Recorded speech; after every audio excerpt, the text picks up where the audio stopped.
అర్హులైన పేదలకు సంక్షేమ పథకాలను అందించడమే ఎన్డీఏ కూటమి ప్రభుత్వ లక్ష్యమని గిద్దలూరు శాసనసభ్యులు శ్రీ ముత్తుముల అశోక్ రెడ్డి గారు అన్నారు. రాష్ట్ర ప్రభుత్వం బుధవారం ఉదయం రాష్ట్ర వ్యాప్తంగా రైస్ కార్డు సేవలను ప్రారంభించగా గిద్దలూరు ఎమ్మెల్యే అశోక్ రెడ్డి గారు గిద్దలూరు మండలం సంజీవరాయినిపేట గ్రామ సచివాలయంలోని ఏపీ ఆన్లైన్ పోర్టల్లో రైస్ కార్డు సేవలకు సంబంధించిన వెబ్సైట్ను ప్రారంభించారు. ఈ సందర్భంగా వారు మాట్లాడుతూ గత 3 సంవత్సరాలుగా అర్హులైన పేదలకు రైస్ కార్డులు అందజేయడంలో గత పాలకులు నిర్లక్ష్యం వహించారన్నారు.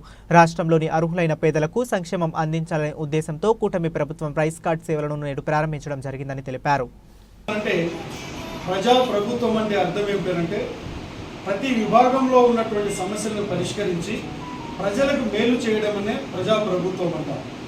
ఇదే గడిచిన ప్రభుత్వం ప్రజలకు మేలు చేస్తారని అధికారంలోకి వచ్చిన తర్వాత ఈ రేషన్ కార్డు కొత్త ఇవ్వడం కానీ రేషన్ కార్డులో ఉండబడ్డ సమస్యను పరిష్కరించగా దాదాపు 2 నుంచి 3 సంవత్సరాలైంది. రేషన్ కార్డు లేకపోతే పేదవారికి ఏ సంక్షేమం అందదు.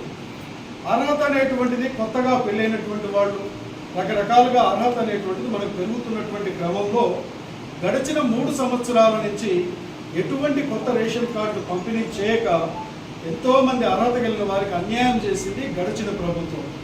ఈరోజు ఎన్డీఏ కూటమి ప్రభుత్వం గౌరవ ముఖ్యమంత్రి చంద్రబాబు నాయుడు గారు, గౌరవ ఉప ముఖ్యమంత్రి పవన్ కళ్యాణ్ గారి నేతృత్వంలోని మన ప్రభుత్వం ఈరోజు ప్రజలకు మంచి చేసే దానికి ముందుకు వచ్చింది.